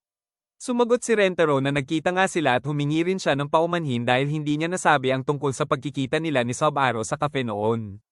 Humingi rin ng paumanhin si Kaoru dahil sa pag-aalala na naidulot niya at sinabi na masaya siya na alam na ni Sub-Aro ang tungkol sa kanila. Dahil dito napagtanto ni Rentaro na magiging mas panatag din siya kung alam ng mga kaibigan niya ang tungkol sa kanya at kay Kaoru kaya nagdesisyon siyang kausapin sila. Kinabukasan sa eskwela, sinabi ni Yusami kina Soko at Io na may mali kay Rentaro at tinanong nila kung bakit at itinuro niya si Rentaro habang naglalaro ng baseball. Kitang-kita na wala siya sa focus at hindi niya makita ang bola kaya sa unang swing ay miss siya at sa pangalawa ay tinamaan siya sa tagiliran at bumagsak. Sabi ni Yusami na kahit medyo mahina si Rentaro sa academics ay hindi siya ganoon ka-clumsy sa sports at napansin din niyang kakaiba ang kilos nito sa classroom na palaging balisa at nadidistract. Sinubukan niya itong tanungin pero nauutal itong tumanggi kaya lalo siyang naging suspicious. Kaya napagdesisyonan ni Yusami na sundan si Rentaro para malaman kung ano ang bumabagabag sa kanya at sumama sina Soko at Io kahit hindi komportable si Soko na sundan ng isang tao sa gitna ng araw. Sabi ni Io na kailangan lang niyang humingi ng sorry kay Rentaro tungkol sa nangyari noon pero hindi niya alam kung paano sisimulan ang usapan. Habang sinusundan nila si Rentaro, lumayo ito mula sa eskwelahan hanggang sa isang parke at doon dumating sina Kaoru at Sub-Aro para makipagkita sa kanya. Pinakamalaking gulat ito para sa tatlong lalaki pero hindi pa rin napapansin ni Rentaro na nakasunod sila. Pumunta siya sa isang cafe kasama ang 2 babae at humingi ng paumanhin dahil paulit-ulit niya silang pinapatawag para magkita. Agad sumagot si Kaoru na masaya siya na nakakapagkita sila ng madalas pero bigla siyang nahiya at natigil sa gitna ng sinasabi niya. Nagulat si Sub-Aro nang makita kung gaano ka-obvious na may gusto si Kaoru kay Rentaro pero hindi niya napapansin ang mabigat na aura ng selos at galit na unti-unting bumabalot sa likod ng kanilang mesa. Galing ito kay Yusami na naiinggit dahil mukhang nakikipaglandian si Rentaro sa isang babae. Si Io naman ay tahimik lang at iniisip kung ano ang o-orderin. Si Soko ay kinakabahan dahil masyadong maingay ang dalawa at baka mahuli sila sa ginagawa nila. Sa isip niya, may sense na makipagkita si Rentaro kay Kaoru dahil mukhang close na talaga sila, pero hindi niya maintindihan kung bakit kasama si Sub-Aro gayong galit siya sa Chidori. Maya-maya, narinig nila si Sub-Aro na tinanong si Rentaro kung ano ang gusto niyang pag-usapan. Unang tinanong ni Rentaro kung naaalala nila ang 3 kaibigan niya mula sa library, at pagkatapos ay inamin niyang gusto niyang sabihin sa mga ito ang tungkol sa pagiging kaibigan niya sa 2 babae mula sa Kiko. Nagulat si Sub-Aro sa narinig at tinanong kung bakit niya ito gustong gawin. Sumagot si Rentaro na ayaw na niyang magtago pa ng sikreto sa mga kaibigan niya. Sinabi niya na simula noon, laging takot ang mga tao sa itsura niya at hindi man lang siya pinapakinggan kaya tumigil na siyang magpaliwanag. Pero nagbago ang lahat nang pumasok siya sa Chidori at nakahanap siya ng mga kaibigan na laging nandyan para sa kanya. Sinabi niya kung paano mahalaga sa kanya ang mga kaibigang iyon pero kahit ganoon, hindi pa rin siya ganap na bukas sa kanila. Nirerespeto niya ang tiwala at pagkakaibigan ni Kaoru at Sub-Aro kaya gusto rin niyang maranasan iyon sa sarili niyang mga kaibigan.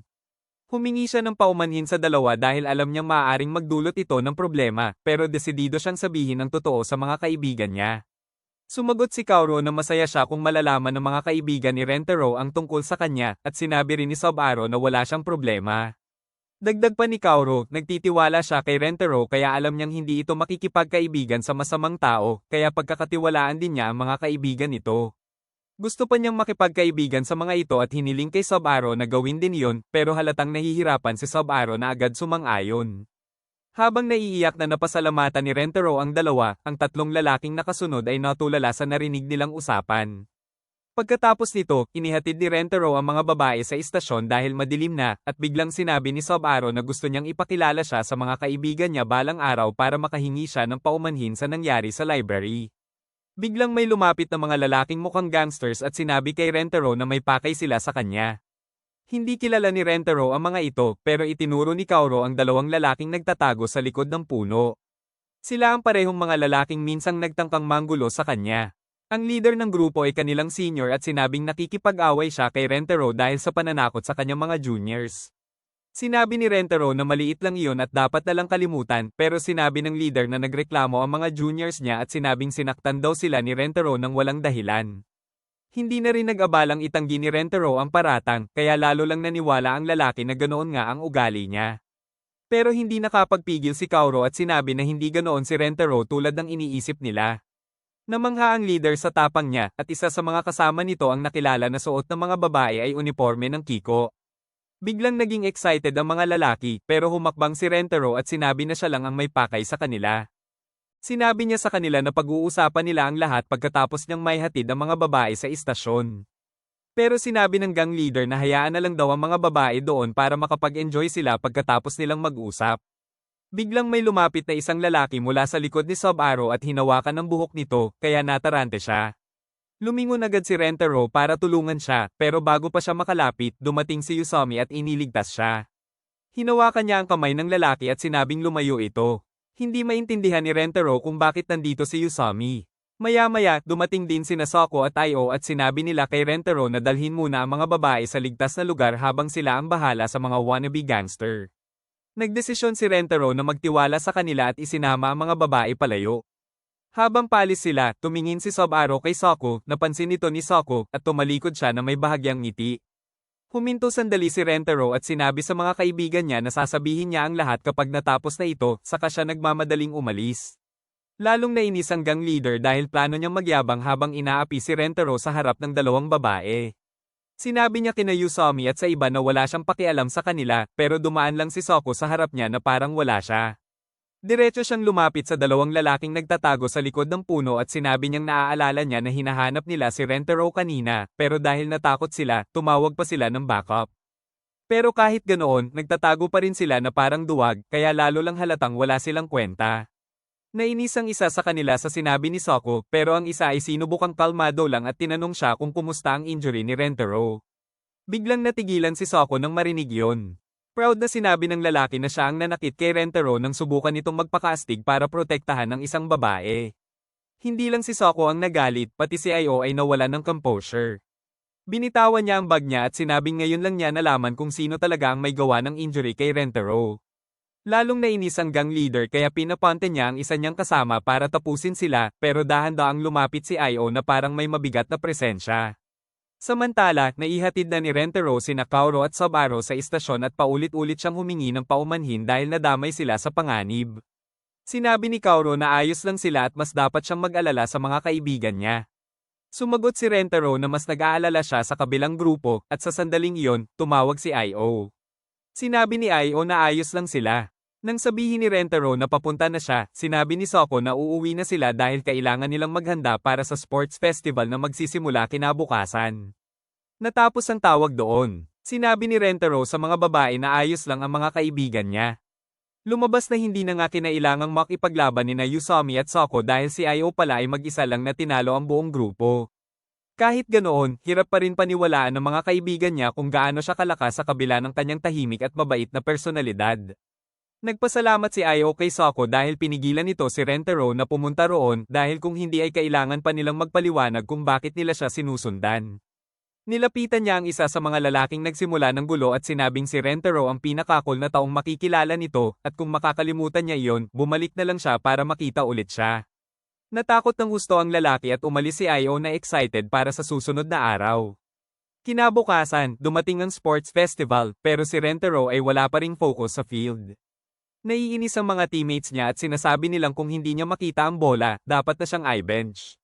Hindi na siya apektado sa mga sinasabi nila dahil iniisip niya pa rin kung gaano kagulo ang isip niya dahil hindi pa niya nasasabihan ng mga kaibigan niya. Sa kabutihang palad, lumapit ang mga kaibigan ni Rentaro sa kanya at agad siyang nagpasalamat sa tulong nila noong nakaraang araw. Sinabi ni Yusami na wala lang iyon at tinanong naman ng MVP na si Ayo kung nakauwi ng ligtas ang mga babae. Sumagot si Rentaro na oo at sinabi ni Yusami na mabuti at sinundan nila siya. Doon niya agad napagtanto na nagkamali siya at ganoon din si Rentaro. Napahiya si Rentaro nang marealize niyang narinig ng mga ito ang lahat ng pinag-usapan nila ni Kaoru at Sub-Aro. Biglang hinailan ni Yusami si Ayo at tumakbo palayo, sinasabihan si Soko na humingi ng maayos na tawad. Nahiya si Soko sa kakaibang kilos ni Yusami pero alam niyang kailangan niyang mag-sorry.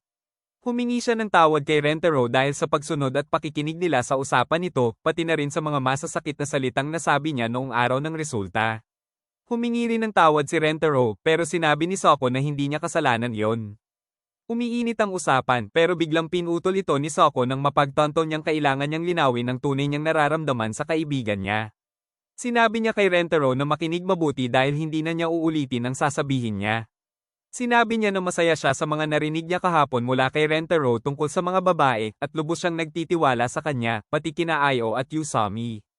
Hiniling niya kay Rentaro na umasa sa kanya kung may mangyari man at naiyak si Rentaro sa narinig niya. Samantala, bumalik din sina Yusami at Ayo para tingnan sila at natuwa silang makita na maayos na ang usapan. Nagpatuloy ang sports festival at muling pumwesto si Rentaro sa bateng. Lahat ay nag-aalala na baka pumalpak na naman siya pero sa pagkakataong ito, nagtitiwala na ang mga kaibigan niya na makakabawi siya. Tinamaan ni Rentaro ang bola ng malakas at malayo na nagbigay ng winning point sa kanila.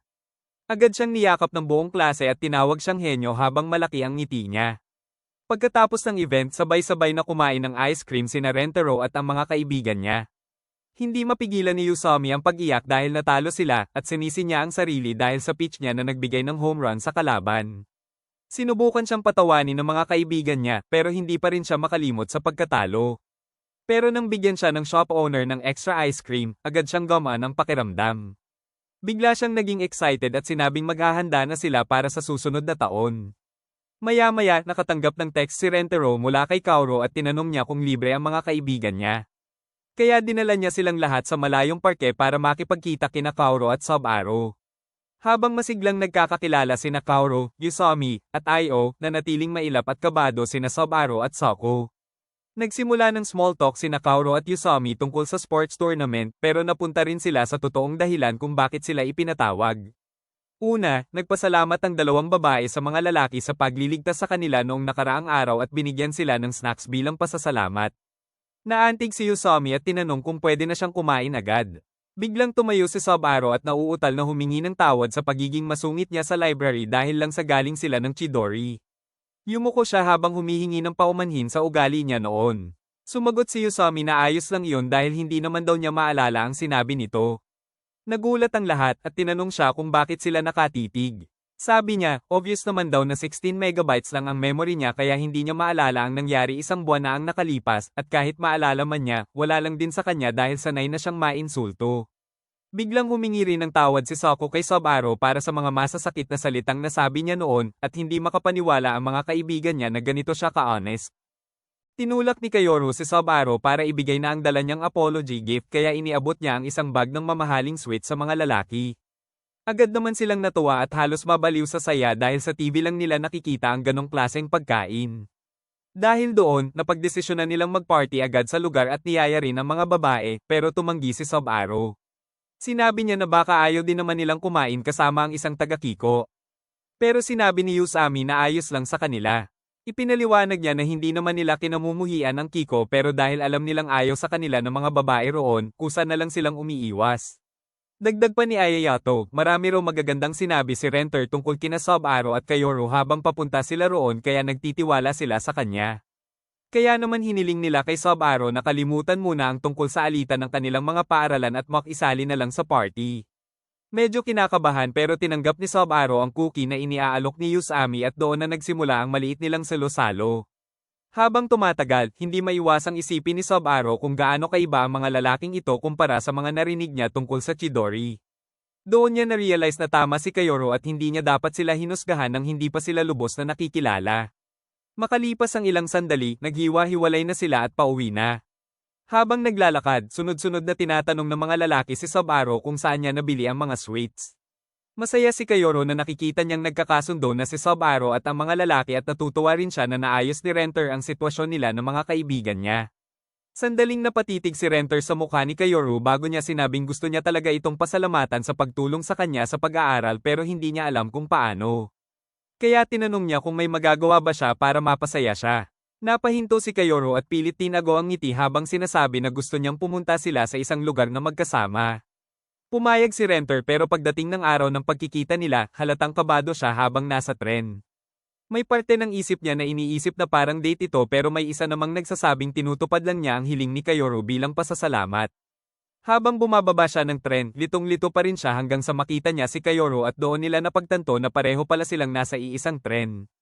Napatawa si Kayoro sa pagkakataon at sinabi niyang excited na siyang magsaya kasama siya ngayong araw kaya napulo si Renter. Dinala siya ni Kayoro sa aquarium at ikinwento kung gaano siya ka-excited na makapunta rito mula pa noong middle school pa lang siya. Ibinahagi naman ni Renter na nakapunta na siya sa aquarium noong elementary siya pero noon puro malalaking isda lang ang pinapansin niya at hindi niya pinapahalagahan ang maliliit. Natuwa si Kayoro doon at sinabing gusto talaga niyang mapanood ang dolphin show mamaya dahil minsan niya lang itong napanood sa TV at ngayon gusto na niya itong makita ng live. Agad siyang nagsimulang magplano ng oras para magawa nila lahat ng gusto niyang activities at natawa si Renter nang makita siyang nagmamadali at medyo nagpapanik. Tinanong siya ni Kayoro kung may gusto rin ba siyang puntahan pero sinabi ni Renter na masaya na siyang samahan siya sa mga lugar na gusto nitong makita. Pagkatapos noon, nilaibat nila ang iba't ibang attraction sa aquarium at nakasakay pa sa roller coaster bago sila kumain ng tanghalian. Habang kumakain, nagpasalamat si Renter kay Kayoro hindi lang sa pagtulong niya sa exam kundi pati na rin sa pag-aayos ng problema niya sa mga kaibigan niya. Ngumiti si Kayoro at sinabing masaya siyang nakatulong siya sa kanya tinanong si Renter tungkol sa sports festival. Sinabi ni Renter na masaya iyon at hiniling ni Kayoro na ikwento niya ang lahat bago magsimula ang dolphin show. Pumayag si Renter at detalyado niyang ikinwento ang mga nangyari. Ilang minuto pa, handa na silang manood ng dolphin show pero bago yun nagpaalam muna si Renter na mag-curl. Habang hinihintay siya ni Kayoro, tinitingnan niya ang mga litrato nilang medyo awkward na para sa kanya ay parang mga kayamanan. Sa kabilang banda, nagpapanik si Renter sa washroom dahil naiisip niyang sobrang cute ni Kaoro ngayong araw. Napapaisip siya kung nag-e-enjoy ba ito pero nakikita niya rin na nakangiti si Kaoro kaya siguradong masaya ito. Lalo siyang naguguluhan sa sarili niyang nararamdaman hanggang sa bigla niyang napagtanto na kailangan na niyang lumabas. Pagdating niya kay Kaoro, nakita niya itong yakap ang isang batang babae na umiiyak dahil nawala siya sa kanyang mga magulang. Sinabi ni Kaoro na nakita niya ang bata kanina at tinanong kung pwede silang tumulong maghanap ng mga magulang nito. Pumayag si Renter pero tinanong niya si Kaoro kung papalampasin ba nila ang dolphin show dahil doon. Sabi ni Kaoro okay lang dahil hindi niya kayang iwan ang bata. Tinanong niya ang mga detalye kung saan ito nawala at habang pinapanood siya ni Renter, lalo niyang hinahangaan ang kabaitan ni Kaoro. Nang makilala na ni Kaoro ang batang si Mika, natakot muna si Mika kay Renter pero sinikap niyang maging maayos at magalang sa kanya. Nang medyo nagtiwala na ang bata, sinabi ni Kaoro na hahanapin niya ang mga magulang nito at hiniling niyang manatili muna si Mika kay Renter kung sakaling dumating agad ang mga magulang dito. Pagkaalis ni Kaoro, sinabi ni Renter kay Mika na maupo muna sila habang naghihintay. Maya-maya, biglang humingi ng paumanhin si Mika dahil nasira raw ang date ni Kaoro at Renter. Nagpanik si Renter at sinubukang ipaliwanag na hindi yun date. Pero sigurado si Mika na mukhang nagde-date sila at sinabing ang sarap siguro ng may ganong lakad. Sinabi rin niya na gusto rin niyang makipag-date sa crush niya na ikinabahala ni Renter dahil para sa kanya ay masyado pa itong bata para doon.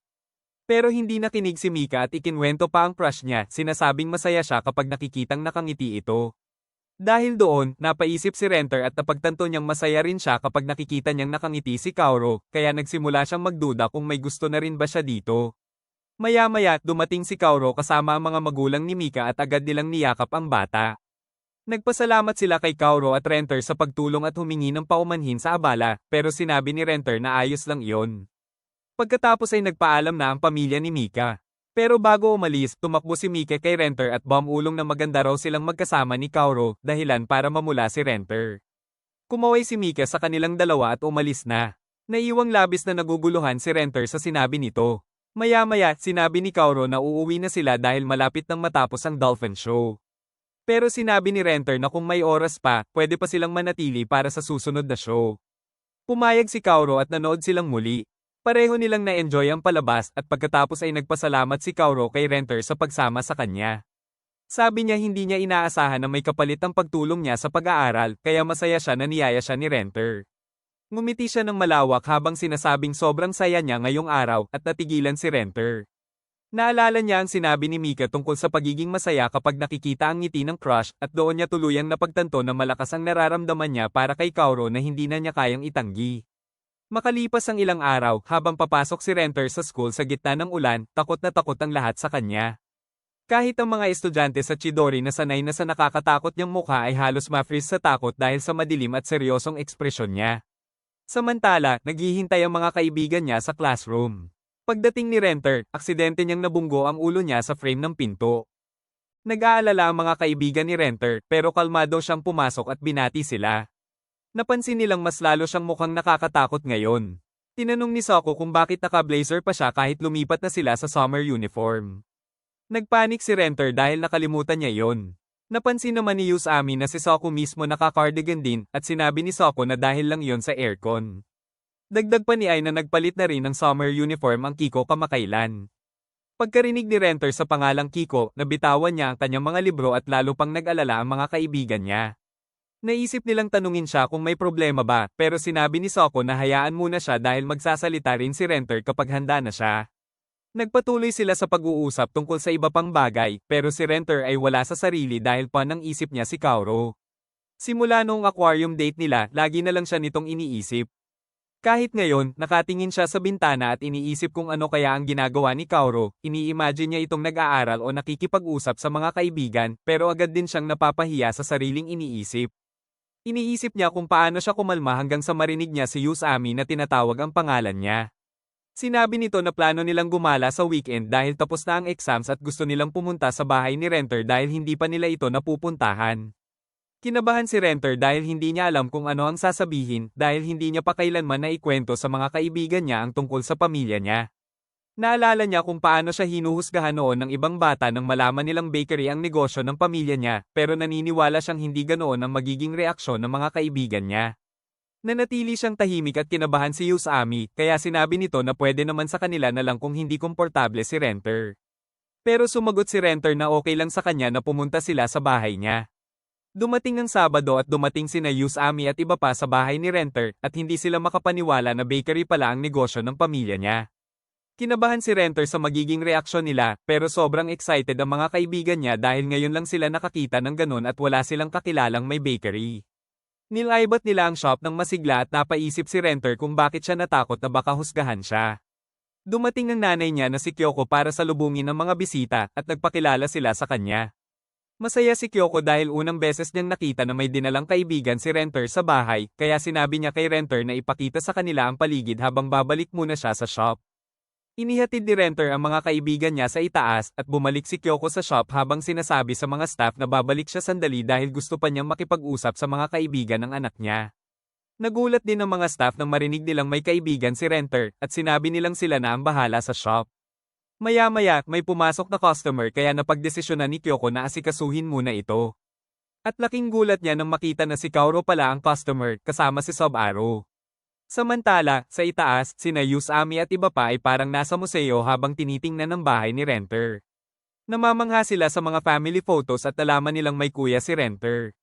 Naiilang si Renter dahil hindi siya sanay sa ganito hanggang sa tawagin siya ng nanay niya na bumaba sandali.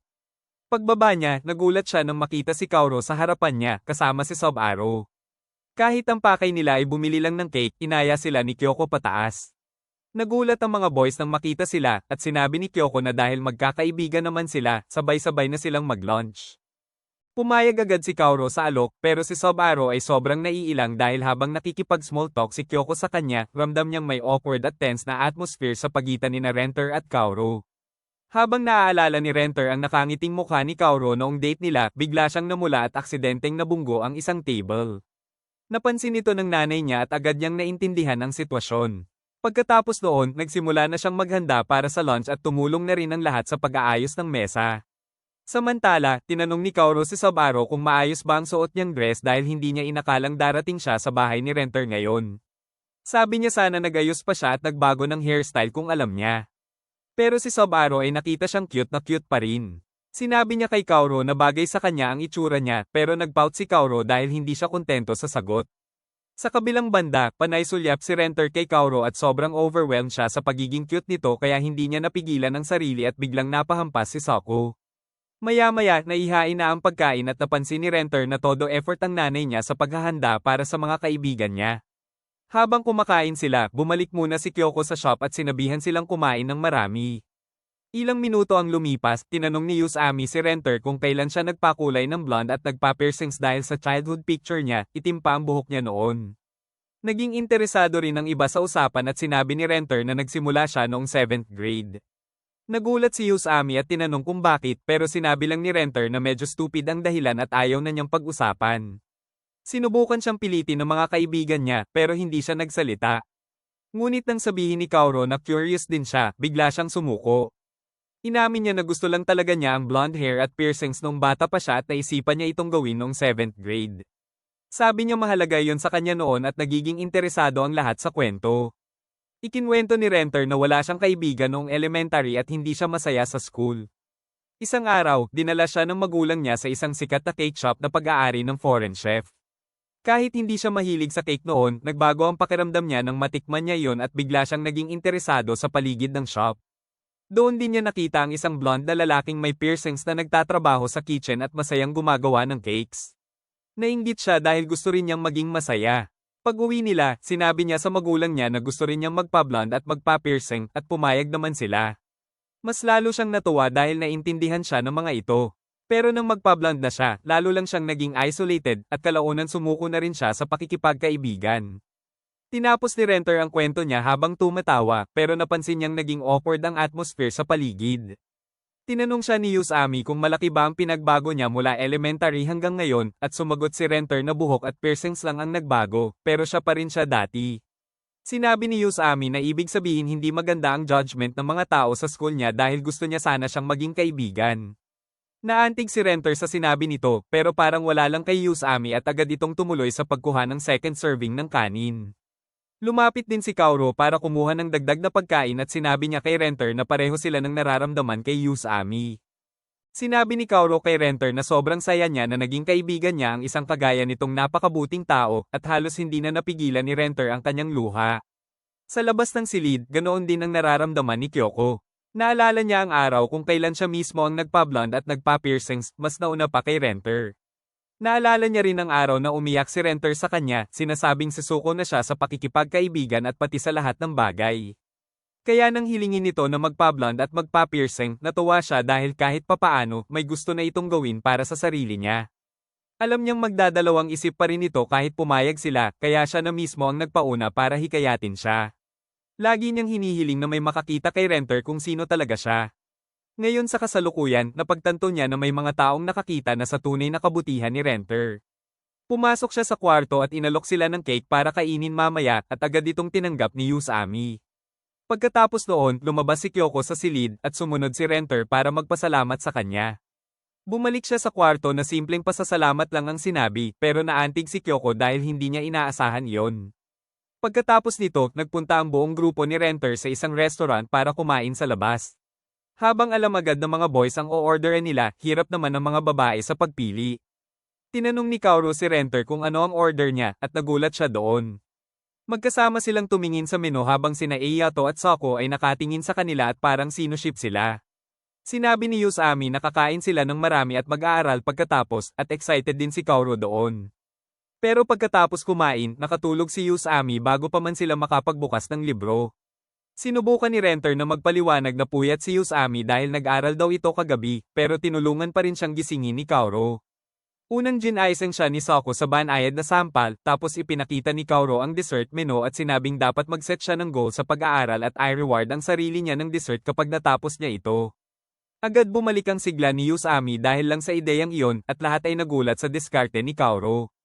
Tinanong ni Kaoru si Renter kung kailangan niya ng tulong sa isang topic pero sinabi niyang gusto muna niyang subukan mag-isa bago humingi ng tulong.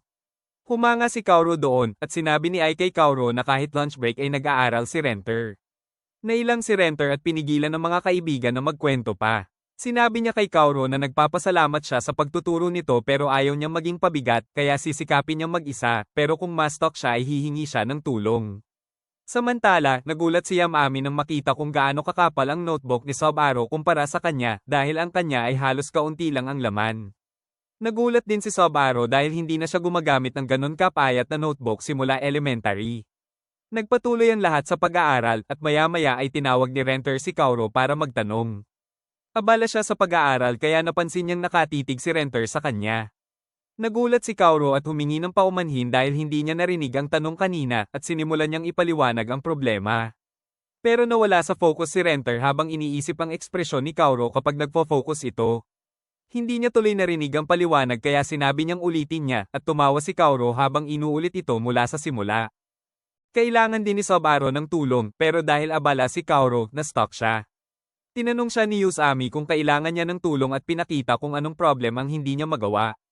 Walang pag-aalinlangan na ibinigay ni Subaru ang notebook niya sa isang smooth-brained idiot na akala ang math equations ay parang magic formulas lang. Tinanong ni si Usami kung paano niya naisip na kaya niyang tumulong sa studies pero biglang napansin ni Soko ang problem at sinolve ito agad sa loob lang ng ilang segundo. Nagulat si Subaru dahil hindi niya inakalang may Chidori student na makakasolve ng problem na hirap siya. Pero mas nagulat sina Eiyato at Usami dahil hindi nila akalaing matalino pala talaga si Soko at hindi lang basta mukhang matalino kumpara sa mga nasa paligid niya. Tinanong nila kung bakit hindi siya pumasok sa mas magandang school at sagot niya ay wala lang siyang pakialam. Tinanong naman ni Subaru kung paano niya na-solve ang problem at sinabi ni Soko na isa lang naman ang tamang paraan gamitin ang formula kaya obvious lang ang sagot pero hindi iyon ang gustong marinig ni Subaru. Sinabi ni Eiyato kay Soko na baka matalino siya pero pangit siya magpaliwanag at doon tuluyang na-shock si Soko. Agad siyang lumingon kay Renter para i-confirm kung totoo ba yon at sumagot si Renter na hindi siya sigurado dahil lahat naman daw sila ay mga tanga at hindi rin maiintindihan kahit ipaliwanag ng maayos. Lalong na-frustrate si Soko kaya nagdesisyon siyang magbago at hiniling kay Subaru na ibalik ang notebook niya para maipaliwanag niya ng maayos. Pero kahit anong effort niya, hindi pa rin niya maipaintindi ng maayos kay Subaru o Kaoru kung paano niya na-solve ang problem, kaya lalo siyang na-stress. Ilang araw ang lumipas, natapos na ang exams nila at ibinalik na ang mga graded answer sheets. Nakapasa sina Renter at Usami sa lahat ng exams nila. Kahit halos kapos si Usami sa passing grade, masaya siya dahil hindi na niya kailangang pumasok sa supplementary lessons ngayong taon. Masaya rin si Renter dahil gumaganda ang scores niya pero hindi natuwa ang dalawang bagsak sa klase nila. Kumapit sila kay Usami at Renter at tinanong kung paano nila nagawang tradorin ang kanilang grupo sa Loser Association. Nagpakakul si Usami at sinabing nag-aral sila sa ilalim ng isang sobrang talented na teacher kaya inisip agad ng mga lalaki na si Soko ang tinutukoy niya. Agad silang lumapit kay Soko at nakiusap na turuan din sila sa susunod pero mukhang wala siya sa mood magdagdag ng responsibilidad. Maya-maya, pumasok ang teacher sa classroom at pinaupo ang lahat. Nagbigay siya ng speech tungkol sa paparating na summer vacation at paalala na umiwas sa gulo. Alam niyang madalas magloko ang mga lalaki pero naniniwala siyang mabubuting estudyante sila na hindi gagawa ng unnecessary trouble. Sinabi niya na mahalaga ang pag-aaral at assignments pero kailangan din nilang mag-enjoy dahil malapit na matapos ang student life nila at siguradong mamimiss nila ito pag naging adults na sila. Hiniling niya na gumawa sila ng mga alaala na babalikan nila. Napagtanto ng mga estudyante na chill pala ang teacher nila. Pagkatapos ng klase, nagtipon ng mga boys at nagplano kung ano ang gagawin nila. Pero iba-iba ang gusto ng bawat isa kaya hindi sila makapag-decide. Kaya tinanong nila si Renter kung ano ang gusto niya dahil bihira siyang mag-share ng ideas. Medyo nauutal siya bago sinabing mag-bowling sila at agad sumang-ayon ang lahat. Tumungo ang mga boys sa bowling alley at sinabi ni Eiyato kay Renter na simula noong sports festival, mas naging close na ang buong klase nila. Pumayag si Renter pero bigla niyang napansin ang grupo ng mga Kiko girls na papunta sa isang lugar. Kasama rin sina Subaru at Kaoru pero hindi makuha ni Renter ang tingin niya sa kahit ano maliban kay Kaoru. Napansin din sila ng iba kaya sinubukang tawagin ni Usami ang mga babae pero pinigilan siya ni Naai at Soko dahil baka mapahamak ang mga babae kapag nalaman na nakikipagkita sila sa kanila. Dumaan lang ang mga girls pero may ilang boys na nakilala si Kaoru bilang yung babaeng naghihintay dati sa labas ng gate kaya nagsimula silang magtsismisan habang naglalakad. Si Renter naman ay tulala pa rin habang nakatingin kay Kaoru hanggang sa gisingin siya ni Usami at nagmadali silang bumalik sa grupo. Pero dahil sa confused na itsura ni Renter, tinanong siya ni Usami kung sila ba ni Kaoru ay nagde-date. Nagulat sina Iyato at Soko sa tanong pero mas lalo si Renter na pinagpapawisan at nauutal habang sinasabing wala namang namamagitan sa kanila. Pinaniwalaan siya ni Usami pero gusto niyang kumpirmahin kung may gusto ba siya kay Kaoru. Sinabi ni Renter na hindi niya kailanman sinabi yon pero sinagot siya ni Usami na halata naman sa kilos niya tuwing kasama si Kaoru at sigurado siyang napapansin din iyon ni na Iyato at Soko. Namula si Renter sa hiya nang mapagtanto niya yon at nagulat ang mga kaibigan niya dahil akala nila alam na niya. Sinabi ni Usami na huwag siyang mag-alala at humingi na lang ng tulong kung kailangan niya magplano ng surprise pero hinayla siya ni na Iyato at Soko palayo dahil pareho lang daw siyang walang alam gaya ni Renter.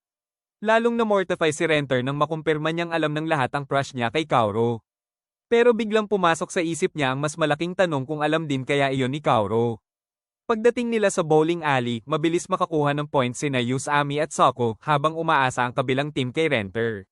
Pero dahil sa sobrang gulo ng isip niya, naging clumsy siya at naipit pa ang daliri niya sa bowling ball. Nang ibato niya ito, pumunta lang sa gutter ang bola kaya alam ng grupo niya na nahihirapan sila. Nagsimula ng mang-asar ang kabilang team habang sinasagot sila ng iba pero si Renter ay pumunta muna sa drink dispenser. Habang mag-isa siya, iniisip niya kung bakit iniisip ng lahat na sila ni Kaoru ay magjowa, gayong sapat na sa kanya ang makita lang itong nakangiti. Maya-maya, dumating si Ai at sinubukang pakalmayin siya, sinasabing huwag masyadong isipin ang laro o ang sinabi ni Usami dahil hindi naman mahalaga yon. Pero nananatiling litong-lito si Renter at tinanong niya si Iyato kung ano ba talaga ang ibig sabihin ng mag-date. Sagot ni Iyato na may proud ng ngiti ay wala siyang ideya dahil loser siya mula pagkabata. Binalaan pa niya si Renter na huwag na itong itanong sa iba dahil pareho lang silang walang alam at kapag nalaman ng mga ito na may gusto siya sa babae, tiyak na i-interrogate siya. Dagdag pa ni Ai na okay lang pumasok sa dating kahit hindi mo pa alam ang ibig sabihin nito at masaya siya na naging open si Renter sa nararamdaman niya. Sagot naman ni Renter na nagtitiwala lang siya sa kanila at nagulat si Ai sa narinig niya. Biglang tumawa si Ai at sinabihan si Renter na huwag masyadong mag-alala tungkol kay Kaoru at umasa lang sa mga kaibigan niya kung kailangan niya ng tulong. Maya-maya, dumating ang iba pa nilang teammates at sinabihan sila na kumilos na dahil malaki na ang lamang ng kalaban nila at may postahan pa sila na ang talo ang magbabayad ng lunch. Pagdating nila sa bowling alley, nakita nila sina Usami at ang team nito na nagke-celebrate na agad ng panalo nila. Lalo itong ikinainis ni Ayayato at tinanong si Renter kung ayaw ba niyang makita ang shock na mukha ni Usami matapos niyang sirain ang mood nito dahil sa pagbanggit kay Kaoru. Dahil sa determination ni Ayayato, na-motivate din si Renter at nagdesisyon silang bawiin ang laro.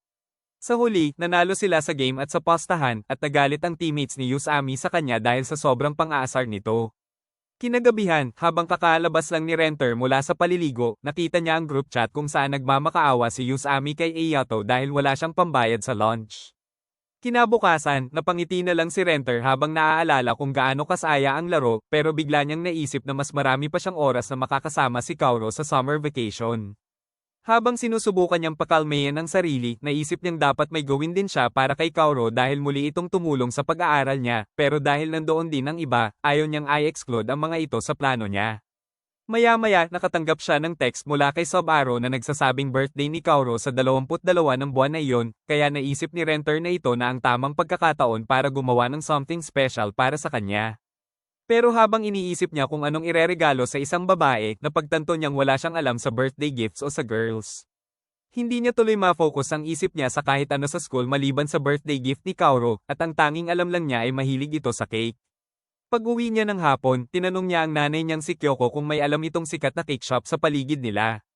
Hindi magandang tanong iyon sa isang may-ari ng cake shop, lalo na kung may hawak itong kutsilyo, at agad na napagtanto iyon ni Renter. Tinutok ni Kyoko ang kutsilyo sa kanya at tinanong kung ayaw ba niya sa kanilang cakes, kaya nauutal siyang ipinaliwanag na birthday ni Kaoru kaya gusto niyang bumili ng cake na hindi pa nito natitikman. Biglang kumalma si Kyoko nang marinig iyon at sinabi na kung gusto niyang bigyan ng espesyal na cake si Kaoru, mas mabuti kung siya mismo ang gagawa nito. Nailang si Renter dahil hindi siya marunong mag-bake pero sinabi ni Kyoko na alam na niya ang basics dahil tumutulong naman siya sa shop at matututo pa siya sa kanyang tatay na isang highly skilled pastry chef.